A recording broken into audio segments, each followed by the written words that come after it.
Bismillahirrahmanirrahim. Assalamualaikum warahmatullahi wabarakatuh.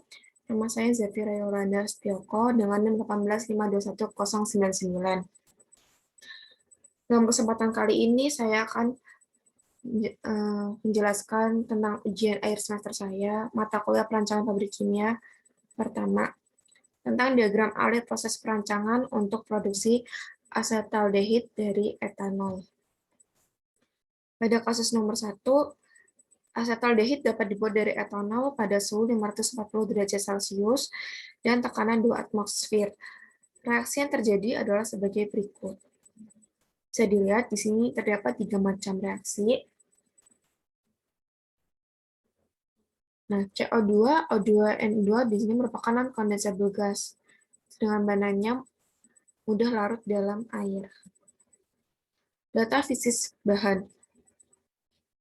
O2 yang digunakan diambil dari udara, karena udara mengandung 21% oksigen dan 70% nitrogen. Udara mudah didapat dan tidak memerlukan tambahan biaya lagi, sehingga lebih irit.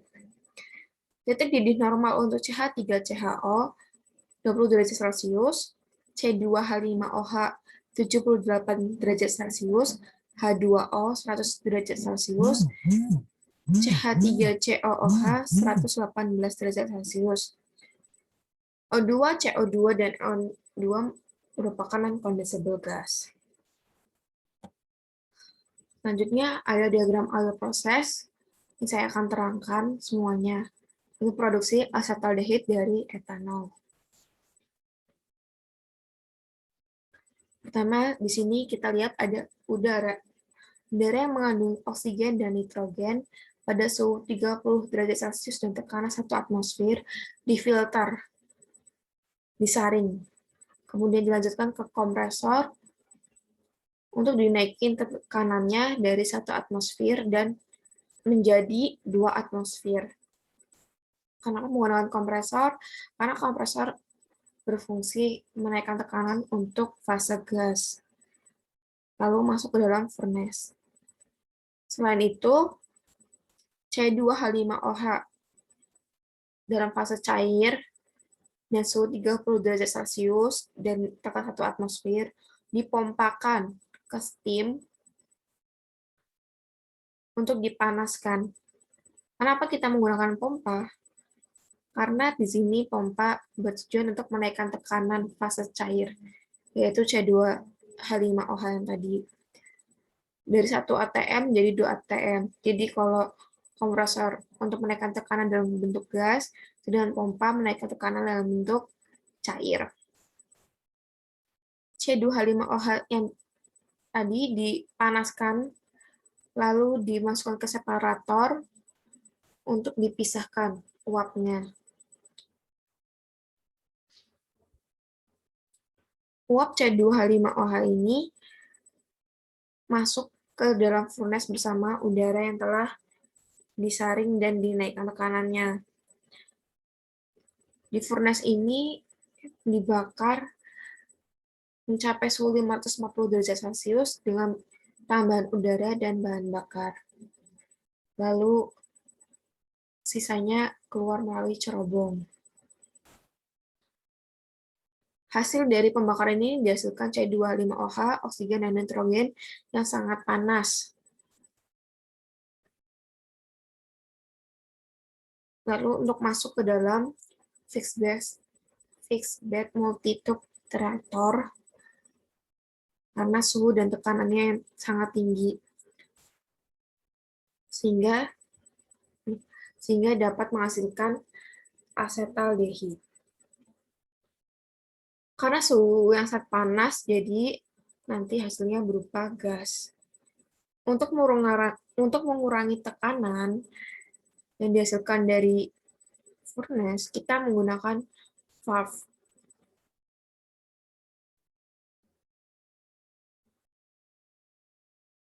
Valve ini berfungsi untuk mengurangi tekanan, lalu kita menentukan suhunya menggunakan cooler pendingin. Lalu diarahkan ke absorber. Di absorber ini dibantu dengan padatan atau H2O karena dapat melarutkan air. Pelarut ini yang digunakan untuk melarutkan C2H5OH yang tersisa atau CH3CHO, H2O, dan juga CH3COOH. Nah, lalu kita kembali ke arah sini. Pada proses menara destilasi pertama ini, kita menggunakan tekanan 1,7 atmosfer dan menggunakan suhu di atas 100 derajat Celcius atau di bawah 200 derajat Celcius.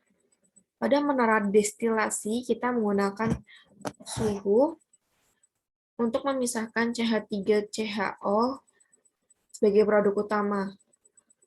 Kita menggunakan kondensor untuk mengurangi kadar atau bisa dianggap habis. Kemudian CH3CHO kita kirim ke tempat penyimpanan. Lalu kita ke reboiler untuk menguapkan kembali hasil bawah dari destilasi pertama untuk jadi produk atas. Jadi yang tersisa hanyalah C2H5OH, H2O, dan juga CH3COOH.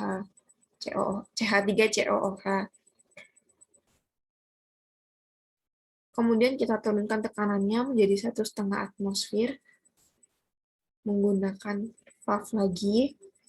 Lalu kita pompa untuk bisa mengirimkan ke menara destilasi yang kedua.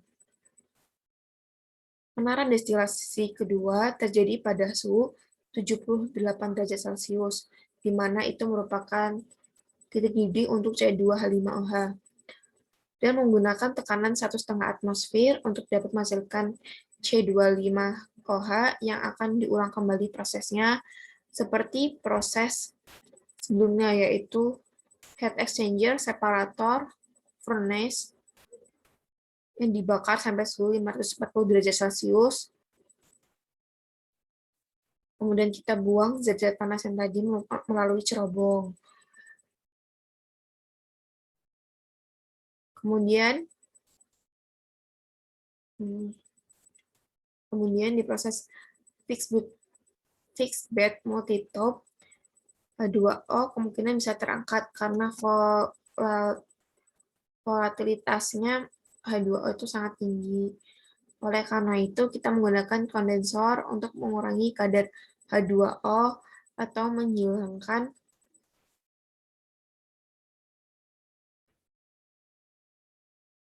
kondensor untuk menghilangkan H2O dari etanol. Produk bawahnya kemungkinan bisa berubah.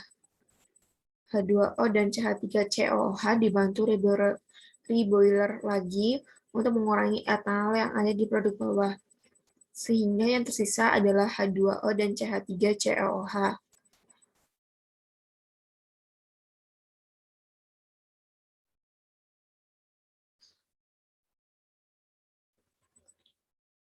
Sehingga kita kirim lagi ke menara destilasi. Menara destilasi menggunakan suhu yang sangat tinggi, sekitar 170 derajat Celcius pada 1,5 atmosfer untuk bisa mengangkat H2O menjadi uap. Dan uap ini yang akan dikondensasikan lagi karena masih ada CH3COOH yang terbawa walaupun sedikit. Untuk itu kita menggunakan kondensor yang sangat tinggi untuk bisa mengurangi CH3COOH yang ada di produk atas. Sehingga H2O akan kita serap lagi, absorber lagi. Dan absorber ini akan kita gunakan untuk mengikat CH3CHO, C2H5OH, dan CH3COH. Kemudian produk bawahnya pasti CH3COOH yang kita kirim lagi ke tempat penyimpanan CH3COOH yang kita gunakan untuk pabrik yang lain. Ya, begitulah penjelasan dari saya mengenai diagram alir proses untuk produksi asetaldehid dari etanol. Kurang lebihnya mohon maaf jika masih banyak kurang-kurang. saya dapat dikoreksi lagi. Wassalamualaikum warahmatullahi wabarakatuh.